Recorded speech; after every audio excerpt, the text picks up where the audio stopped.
नमो सिद्धाणं नमो आयर्याणं नमो वज्रायाणं नमो लोये सब्बसाहूणं येनात्मा बुद्धतात्मैव परत्वेनैव चापरम् अक्षयानन्तबोधाय तस्मै सिद्धात्मने नमः। आचार्य गुरुवर्षि विद्यासागर जी महामुनि महाराज की जय। कल का कितना अच्छा विषय था, सोचो।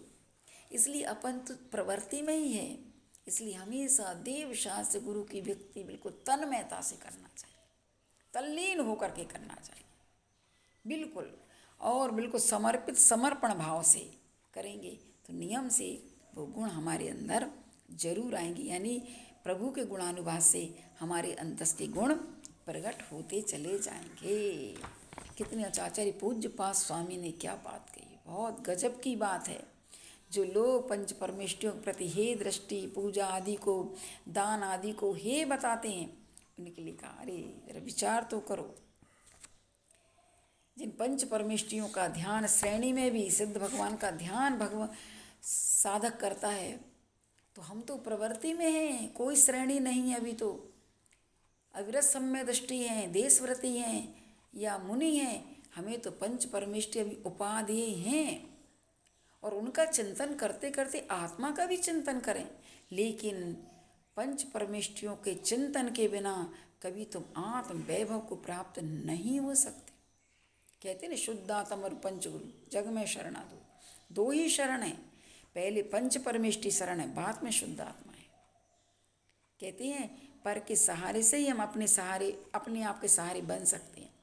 जब तक तुम पर का अवलंबन नहीं लोगे तब तक स्वावलंबन नहीं बन सकते हो। प्राथमिक भूमिका में परावलंबन जरूरी है, फिर धीरे धीरे अभ्यास से परावलंबन छूटता जाता है और हम अपनी ओर आते चले जाते हैं। इस चीज़ का अपने लिए ध्यान रखना है। अब आगे आचार्य भगवंत कहते हैं, कल का शायद पद्यानुवाद नहीं हुआ था, उसको देख लेते हैं। छदमस्त भव्य जिसको नहीं भोग भाता, सिद्धात्म भक्ति करके वह मुक्ति जाता। बत्ती यथा अलग होकर दीप से भी, होती अहो द्युतिमयी उस संग से ही। आए समझ में? अब आचार्य भगवंत कहते हैं कि जो अच्छी तरह अभ्यास करके समर्थ हो गए हैं, उन्हें अपनी आत्मा की उपासना करना चाहिए। अब बताते हैं, उपास्यात्मानमेवात्मा जायते परमोऽथवा मथित्वात्मानमात्मैव जायते निर्यथा तरु। पुनः उच्चारण करते हैं, उपास्यात्मानमेवात्मा जायते परमोऽथवा मथित्वात्मानमात्मैव जायते निर्यथा तरु। अथवा आत्मा माने आत्मा, आत्मानम एव अपने को ही उपास माने ध्यान करके परमः जायते परमात्मा हो जाता है। यथा जैसे कैसे हो जाता है, तरु यानी वृक्ष, आत्मान मन अपने आप को, मथित्व मन रगड़ करके, आत्मा एव अपने आप ही, अग्नि जायते अग्नि स्वरूप हो जाते हैं। कभी देखा जंगल में अग्नि कैसे लगती है? दावानल जिसे कहते हैं। जब ये बांस रहते, बांस के बहुत सघन बड़े बड़े वृक्ष रहते हैं और पास पास रहते हैं, जब बहुत तेजी की हवा चलती है तो ये आपस में रगड़ते हैं, और जब आपस में ही रगड़ते हैं तो अग्नि उत्पन्न हो जाती है और पूरे वन को जला डालती है, दावाग्नि कहलाती है। ऐसे आचार्य भगवंत कह रहे हैं कि जैसे वृक्ष रगड़ खा करके अपने आप ही अग्नि उत्पन्न हो जाती है, ऐसे जब आत्मा का चिंतन करने लग जाते हैं। कब? पहले पंच परमेष्ठियों का जिन्होंने चिंतन किया है, उसके बाद जो आत्मा का चिंतन करता है, आत्मा का चिंतन बार बार करता, तो उसकी रगड़ खा करके जो आत्मा में अग्नि उत्पन्न होती है, अपने आप उस अग्नि से, उस प्रकाश से सारा अंधकार दूर हो जाता है और कर्मों की निर्जरा होते, सारे कर्म जल जाते हैं। अथवा आत्मा अपनी आत्मा का ध्यान करके ही परमात्मा हो जाता है। जिस प्रकार वृक्ष अपने को ही मत कर अपने आप ही अग्नि रूप हो जाता है। पूर्वा पर विवेक रखने वाला जो बुद्धिमान है, पहले द्रव्य गुण पर्यायों से अरहंत भगवान को अच्छी तरह अनुभव करके कि वह मैं हूँ, इस प्रकार संस्कार को ग्रहण करने से अपनी आत्मा में ठहर जाता है। क्योंकि आचार्य कुंद कुंद भगवान ने कहा है, जो जाणदी अरहंता दव्वत गुणत पज्य आती सो जाणदी अपान। जो अरहंत भगवान के द्रव्य गुण पर्यायों को जानता है सो जाणदी अपान, वो अपनी आत्मा को भी जानता है। और जब आत्मा को जानेगा तो अपने आप मोह का नाश हो जाएगा। तो आत्मा यहाँ अरहंत भगवान को जिन्होंने अच्छे से जान दिया, द्रव्य से गुण से पर्यायों से, जिन्होंने अरहंत परमेष्टि को जाना कि और समझा है कि वही तो मैं हूँ, जो आप है बस वही मैं हूँ। आपने अपने आप द्रव्य को शुद्ध कर लिया है, आपके गुण पूरे शुद्ध हो चुके, आपके पर्याय उस तरीके के निकल रहे हैं। ऐसी मेरे अंदर भी शव शक्ति पड़ी हुई है, मैं भी घातीय कर्मों को नष्ट करके अनंत चतुष्टय प्राप्त कर सकता हूँ। मेरे अंदर वो शक्ति वह मैं हूँ।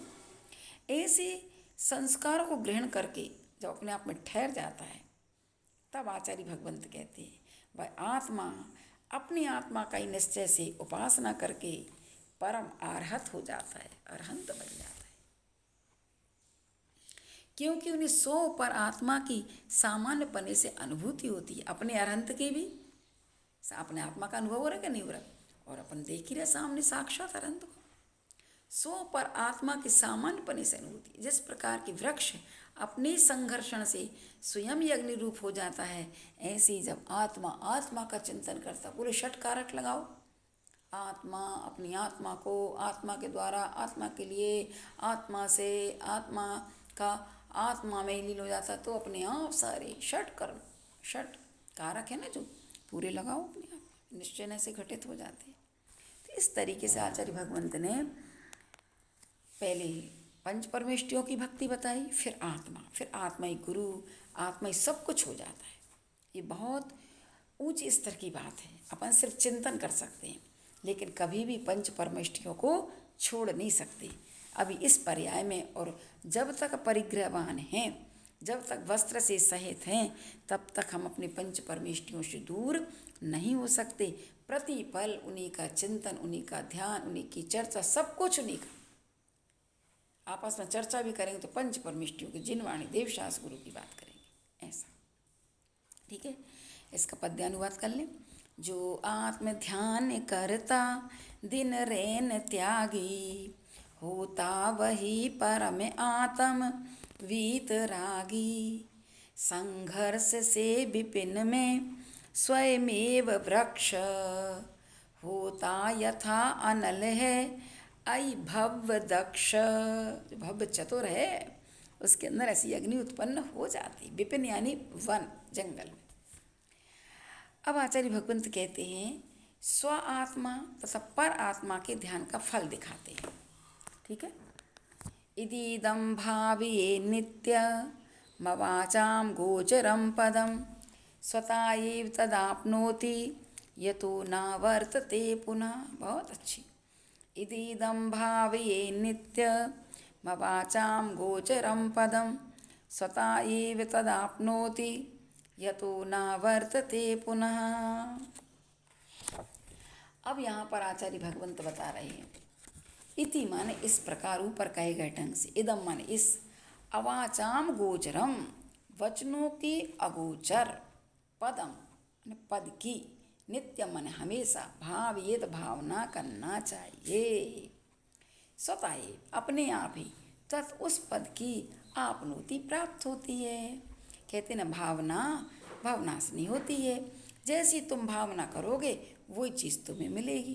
तुम अरहंत बनने की भावना भाव, नियम से अरहंत पद मिलेगा। सिद्ध की भावना भाव तो सही कि मुझे अपनी आत्मा को शुद्ध और सिद्ध बनाना है, मुझे अपनी आत्मा के अरहत आदि गुणों को प्रकट करना है, ऐसी भावना यथा जिस पद से पुनः फिर न आवर्तते, लौटना नहीं पड़ता है।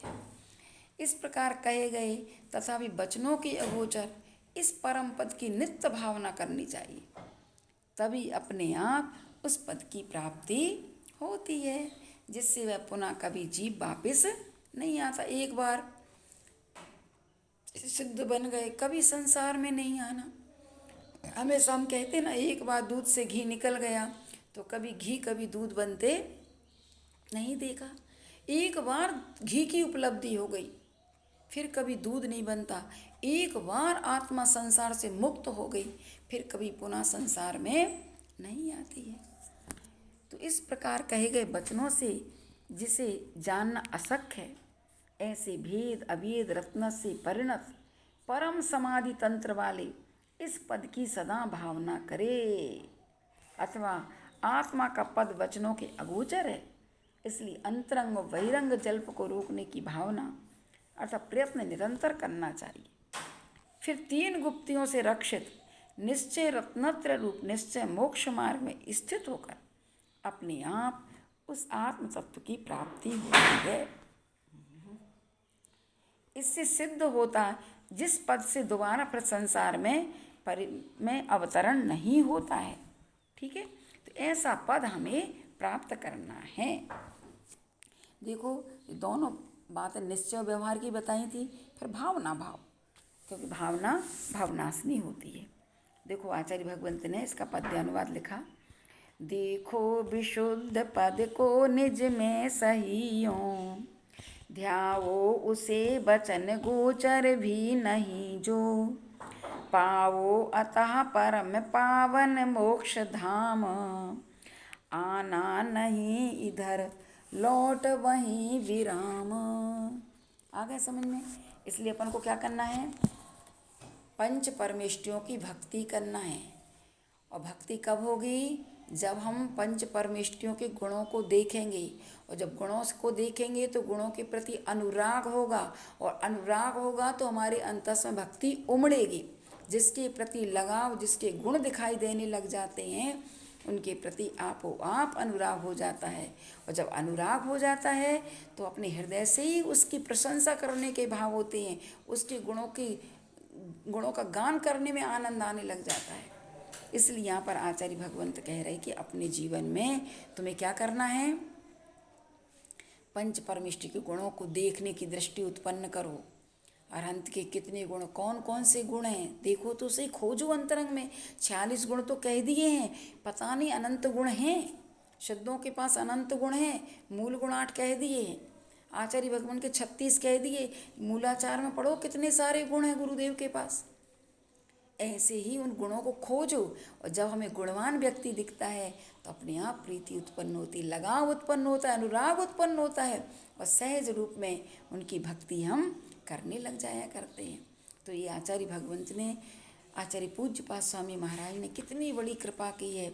दोनों प्रकार से उन्होंने बता दिया है। और ऐसी परमात्मा की तुम भक्ति करोगे और बड़े अंतरंग भावों से करोगे, तो नियम से और उनका ध्यान चिंतन करो, और चिंतन करके उन गुणों को अपने अंदर करो कि ये गुण मेरे अंदर अभिव्यक्त हो रहे हैं। इसलिए अपने जीवन में एक काम जरूर कर लेना चाहिए। आचार्य पूज्यपाद महाराज जी की बात को स्वीकार करना। देखो, ये पीछे की 3 गाथाएं हैं ना, 97, 98 और 99, ये तीनों गाथाएं। अब लास्ट में आचार्य पूज्यपाद स्वामी बहुत अच्छी, शुरू से ही बहुत अच्छी बातें कही हैं, लेकिन और अंतरंग में आपको नवनीत सारभूत वस्तु बताते हुए जा रहे हैं कि आपको करना क्या है। इतना अच्छा ग्रंथ आपने पढ़ा है तो कम से कम इस ग्रंथ को पढ़ने के बाद आपकी परिणति ऐसी होना चाहिए। आ गए समझ में ना? तो जो वचनों के अगोचर पद हैं, ऐसी पद की भावना चाहिए। और जो पद एक बार मिल जाए फिर उस पद से कभी नीचे आना नहीं होता। पूजा में तो अपन पढ़ते ही हैं, महामोक्ष फल पद प्राप्त है, अनर्घ पद प्राप्त है, कहते क्या नहीं जी? सिर्फ बाहर से नहीं कहे ना, अंतरंग से चाहे करना कि ये पद मुझे मिल जाए, जिस पद के बाद फिर मुझे कोई पद की आवश्यकता नहीं रहती है। ऐसी भावना अपने लिए कर लेना चाहिए। ठीक है, तो इन 3 गाथाओं को जी कंठस्थ गाथाएं करो, बार बार चिंतन करो, और बार बार चिंतन करने के बाद ही अपने अंदर ऐसी परिणति बनेगी। करना है कि नहीं करना? करना है। ये ग्रंथ पूर्ण होने वाला है।